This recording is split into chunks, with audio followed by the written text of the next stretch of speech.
जिंदाबाद जिंदाबाद। इस जोर जुल्म की टक्कर में हमारा भाईचारा। द रेवेन्यू पटवार एवं कानूनगो एसोसिएशन हरियाणा के बैनर तले प्रदेश भर में चल रही पटवारियों की हड़ताल से भले ही सरकारी कामकाज की व्यवस्था चौपट हो गई है, लेकिन फिलहाल सरकार भी झुकने को तैयार दिखाई नहीं दे रही। चुनावी वर्ष का आगाज होते ही पटवारियों ने अपनी मांगों को लेकर आवाज बुलंद कर दी है। इसी मौके पर द रेवेन्यू पटवार एवं कानूनगो एसोसिएशन हरियाणा के अध्यक्ष जयवीर चहल गुरुग्राम पहुंचे और मीडिया के माध्यम से अपनी मांगों को सरकार तक पहुंचाया। वहीं इस अवसर पर चहल ने चेतावनी देते हुए कहा कि उनका उद्देश्य आम जन को परेशान करना नहीं है, लेकिन अगर सरकार ने उनकी मांगों को दरकिनार करने का प्रयास किया तो उनकी ये हड़ताल बड़े आंदोलन का रूप भी ले सकती है। देखिए, तो सरकार बता सकती है, सहमति हमारी तो कोई ऐसी बात नहीं थी। मैं बुला करके वार्तालाप करे। पिछले 4 जनवरी को हरियाणा भवन दिल्ली में सीएम साहब के साथ जो मुलाकात हुई थी, उसमें उन्होंने हमारी 3500 की डिमांड तो नहीं मानी, लेकिन उन्होंने कहा कुछ नीचा दे रहे थे, कम दे रहे थे। हमने उससे मना किया। उन्होंने कहा हम बीच का रास्ता निकालेंगे, तो बीच का रास्ता उन्होंने निकाल भी दिया और अपने तय समय से पहले उन्होंने जो है ना वो नोटिफिकेशन भी करवा दे। लेकिन वही नोटिफिकेशन जो है 9 फरवरी को पुरानी डेट में ही लेटर वायरल होता है एफडी से, उसमें एक शब्द लगा दिया प्रोस्पेक्टिवली, और उससे हमारा सारा जो है वेतन विसंगति हो गई, उसमें अनोमली हो गई। क्यों हो गई? क्योंकि हमारा वेतन 2016 में बढ़ाया जाना चाहिए था जब पे कमीशन बैठा, लेकिन उस वक्त नहीं बढ़ाया गया, तो ये बीच में बढ़ोतरी मानी गई।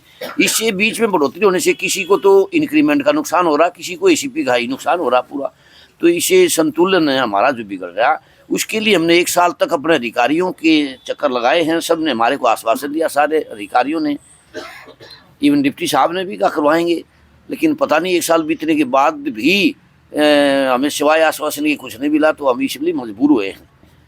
तो हम 16 से लेकर 25/1/2023 तक का बीच का एरियर भी नहीं मांग रहे हैं। वो हालांकि हमारा एरियर भी बनता है, लेकिन हम एरियर की भी मांग नहीं करें, हम झोलियाँ भी नहीं भरवा रहे हैं कि सरकार 25/1/23 तक सिर्फ नॉशनली कर दे और आगे 25/1/23 तक जैसा सीएम साहब ने कहा था वास्तविक कर दे, तो उसकी एनोमली जो है ना वो दूर हो जाएगी।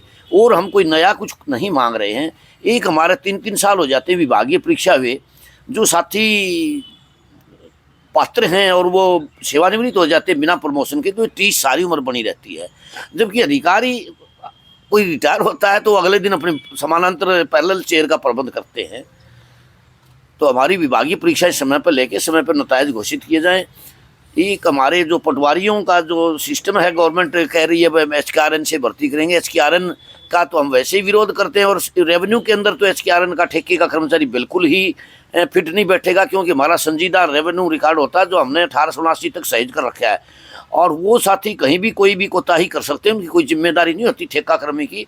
तो हम चाहते हैं कि सरकार पटवारी स्थायी भर्ती करे, और जब तक स्थायी व्यवस्था नहीं होती तो हमारे पास ई गिरदावरी के सहायक होते हैं, तो उनको तो कुछ हमने सिखा भी रखा है, उनको नॉलेज भी है, तो उनको हमारे अधीन लगा दिया जाए एडिशनल सर्कल पर, उनको बेसिक पे दे दी जाए, ज़्यादा भी नहीं हमने मांग रहे। पे ग्रेड ये हमारी जो फाइल है सर्कल बढ़ाने की 2016 से केशनी आनंद अरोड़ा जी जब थी तब सैंक्शन हुई थी, वो पटवार सर्कल और कानूनगो सर्कल वो अभी तक नहीं बढ़ाए। वो फाइल भी FCR साहब की टेबल पर काफ़ी दिनों से, तो हम चाहते हैं कि उनको पदों को कायम करके फील्ड में भेजा जाए।